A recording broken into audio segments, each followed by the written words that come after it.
你有冇諗過，好似我是香港人呢啲咁簡單嘅句子，日文應該點講呢？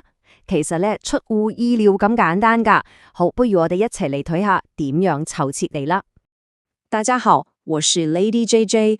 喺跟住落嚟呢幾分鐘咧，我會帶大家快速 KO 日文最核心嘅舊式舊字。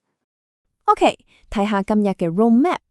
我哋會先了解日文句子嘅三大核心結構，跟住啦會深入學第一式名詞句，同埋點樣將佢變成否定句同問句。之後我哋又會學埋第二式形容詞句，最後咁是有個重點回顧啦。準備好未？我哋即刻開始啦。好，我哋正式入正題啦。是開始之前，我想同大家分享一個可以話係竅門啦。我哋講廣東話，句式係主語、動詞、賓語，例如我食飯。但日文最唔同嘅地方就係動詞永遠都係擺喺句尾，變成主語、賓語、動詞。無論句子有幾長，呢個都係鐵則嚟噶，唔會變。OK， 記住咗動詞永遠擺最後呢個大原則之後呢，你會發現，哇，原來所有日文句子都係由呢三種謂語構組成嘅，名詞句、形容詞句同埋動詞句。只要理解咗佢哋，就等於掌握咗日文語法嘅骨幹。今日我哋嘅目標就係要搞掂頭兩種最基本、最常用。OK， 嚟到我哋嘅第一式名詞句，呢個可以話係嚟 call 日文第一個要識，最基本，亦都係最常用嘅句式，專門用嚟定義 A 就係 B 呢種關係。記住呢條換能 key A 話 B です。你讀個話字呢，要讀做話，唔係哈呀。佢係用嚟話俾人聽，成句嘢嘅主題就係 A。This 就係一個表示肯定同禮貌嘅句尾。基本上，你想講任何 A 係 B 嘅句子，晒落去就得，真係超級無敵方便。嗱，再講公式可能有啲抽象，我哋即刻用個例子嚟睇下。假設你想講呢個係我嘅行李，日文就係これは私の荷物です。呢張 slide 就幫大家砌估咁砌開細句嘢。首先，これ就係主語呢個，跟住個話係助詞，話俾你知我哋而家講緊嘅主題係呢個。私の荷物就係一個名詞偏語，只係我嘅行李。最後用です結尾表示肯定同禮貌，係咪好簡單、好清晰呢？呢度有個重點要提一提大家，日文有分普通型同禮貌型。如果你同 friend 或者屋企人講嘢，可以用比較 casual 嘅だ嘅結尾，但如果對象係老師、長輩或者唔熟嘅人，就要用翻禮貌啲嘅です。意思係一模一樣嘅，只係個禮貌程度唔同。好似我哋講嘢都有分 friend 啲同企氣啲咁解。OK， 學識咗肯定句。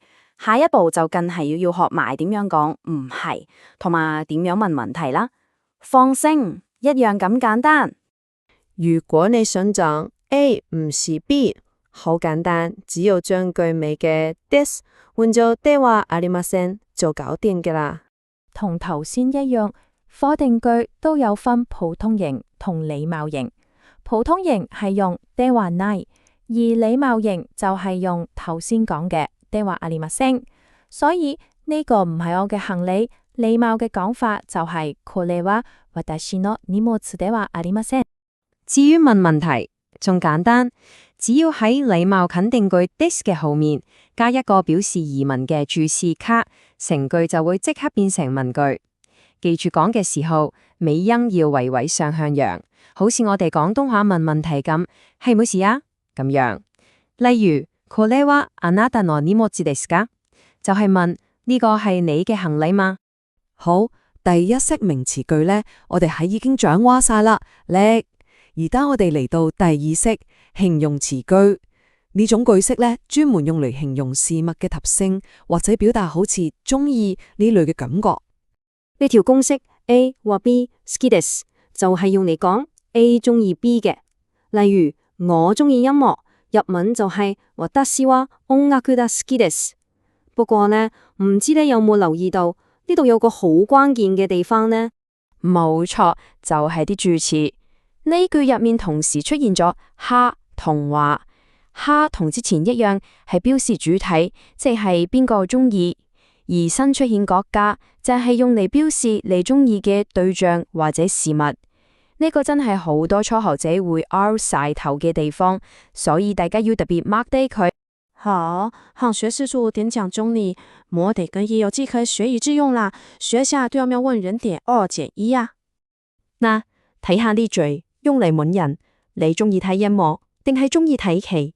雖然好似好長，但唔使驚，其實都係用翻我哋頭先學嘅嘢切出嚟嘅咋。拆開嚟睇，其實好易明嘅，佢就係將 B 加 ski des 噶呢個構結用咗2次。不過呢度有個好重要嘅細節，就係音楽を聴くの個の字，個の字就好似魔法咁，將聽音樂呢個 action 變成咗聽音樂呢件事一個名詞。所以成句嘅意思其實係你中意聽音樂這回事嗎？後面都一樣。最後用連接詞數呢都冇，意思就係定係將2個選擇連埋一齊。哇，話咁快就到尾聲啦，我哋嚟個快 gallery recap 總結一下今日學過嘅重點。